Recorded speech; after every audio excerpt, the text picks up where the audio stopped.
Hey there, this is Zeke. Recently I've been messing around with some Feed the Beast, and I came up with an idea for a fully automated Mossy Cobble generator. This is it that you can see here. And this machine uses only Red Power 2 devices.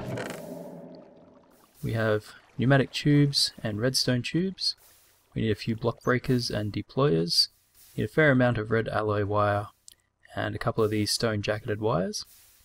Need one redstone torch and a few bits of redstone. That's mainly to make these devices though. A couple of toggle latches and timers. Screwdriver to rotate these machines around. Need a single redstone repeater and one sticky piston, 2 buckets of water, 1 bucket of lava, and a single mossy cobble. To make these items you need pretty much only vanilla Minecraft items, except for these pneumatic tubes. Now, I have not enough items installed, so I can just press R and take a look at what the recipes are. This is a bit of brass and a bit of glass. And brass is made from tin and copper. Now the rest of these are made pretty much from stone and iron, and a bit of wood and a bit of redstone in these.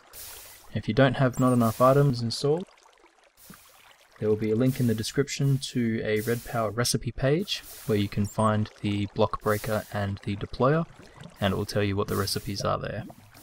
Screwdriver there. I'll just quickly show you why that may be needed. Grab these back. When you're placing these blocks, say I want to break that one there, this side here actually needs to be facing that. So that's where the screwdriver comes in. We right click until it's facing the way we want it. There we go. The same with the deployer. If you want that to deploy up, then you use a screwdriver to change its orientation.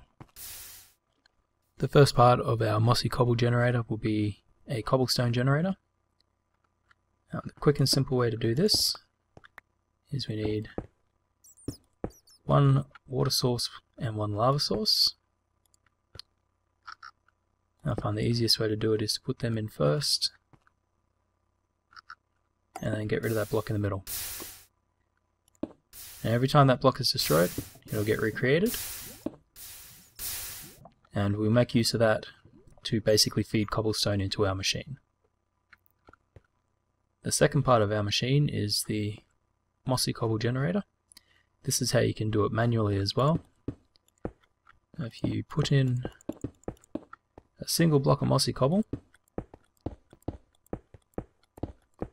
you put some regular cobble next to it, and then put some flowing water next to that. That's it. Eventually this will spread to the rest of these, and then you can come along, you can dig it all up and replace your cobblestone.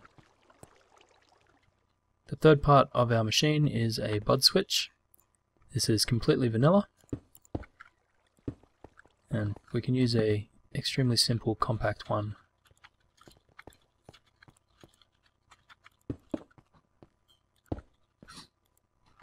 Oops, I forgot my repeater.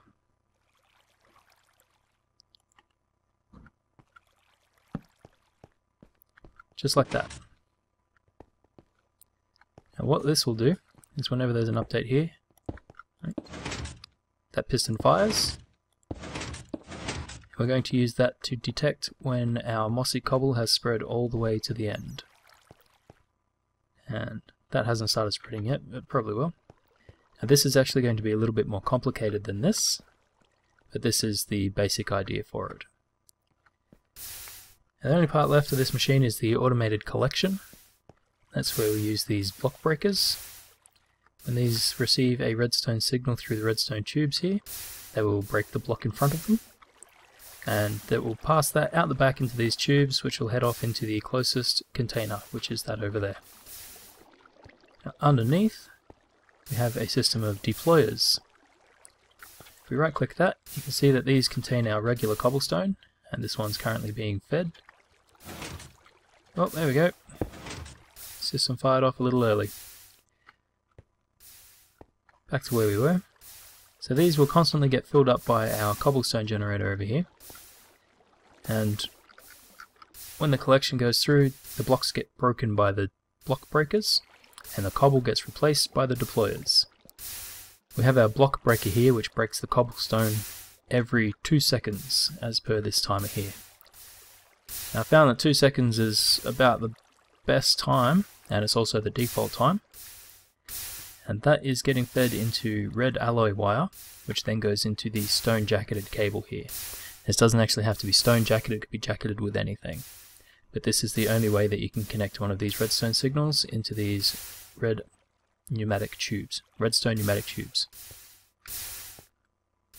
Now that will continue breaking the cobble until all of these are full. You can put an off switch on this if you like, but it's not really necessary, because as soon as these are all full, then the block breaker simply stops, because it doesn't have anywhere to feed the cobblestone into. Now for the really complicated part, here is our BUD switch. As you can see, this one here is our final Mossy Cobble, and when that becomes Mossy Cobble, it triggers the BUD switch. Now when this triggers, that stone moves out of the way, which then sends a redstone signal up and around, and then pushes it back out again. It also sends it down into this little complex area here. Now this one here is a toggle latch. So the signal first comes down into here, which then will switch that to the other side, which then goes off and powers our block breakers. Now that has to be done first, because if they get powered at the same time as the deployers do, then it's a bit of a 50-50 to say whether it actually breaks the block or tries to place it first, and half of them will break, which in turn breaks the entire machine. Now the redstone signal also goes off into this toggle latch, which is currently stopping this timer. And this timer is set to go into the deployers. So when this one gets tripped, like so, that will start spinning. We break the entire system. And once that's spun all the way around here, that's when the deployers trigger. And we've done it this way because the deployers will actually set off the BUD switch again. And as you saw before, it did actually go through and work. And I'll just quickly set it up again now, and then show it to you in actual action.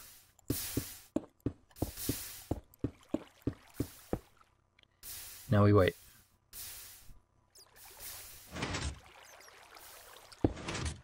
And there it goes.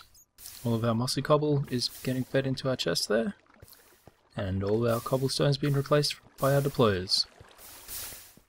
Now hopefully you can find many more uses for Mossy Cobble than I have so far.